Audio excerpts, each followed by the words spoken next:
আপনি দুনিয়াতে ভালো আমল করেন নাই, মার রব্বুকার উত্তর আপনি দিতে পারবেন না। আপনি যদি এখন জানেন আপনার রব হলো আল্লাহ, কিন্তু আপনি পারবেন না, কি দিতে পারবেন না? জবাব দিতে পারবেন না। আপনি বলবেন হ্যাঁ হ্যাঁ।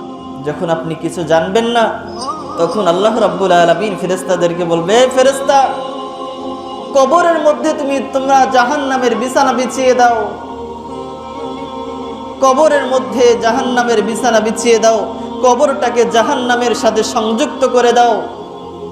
অপর হাদিসের মধ্যে আসছে, পয়গম্বর বলেন, নাফরমানের কবরের মধ্যে দুইজন ফেরেশতা আসে। কয়জন ফেরেশতা আসে? দুইজন ফেরেশতা আসে। হাদিসের মধ্যে আসছে আ'মা ওয়া আসম, এমন ফেরেশতা যেই ফেরেশতা অন্ধ এবং বধির, চোখেও দেখতে পারে না, কানেও শুনতে পারে না।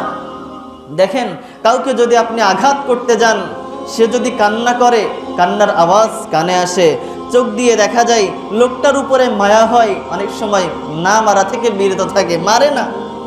কিন্তু কবরের মধ্যে এমন দুজন ফেরেশতাকে রাখা হবে যারা চোখেও দেখতে পারে না, কানেও শুনতে পারে না। আপনাকে হাতুড়ি দিয়ে এমন পিটানো হবে, হাদিসের মধ্যে পয়গম্বর বলেন যে এক আঘাতে আপনি 7 বুক জমিনের নিচে চলে যাবেন।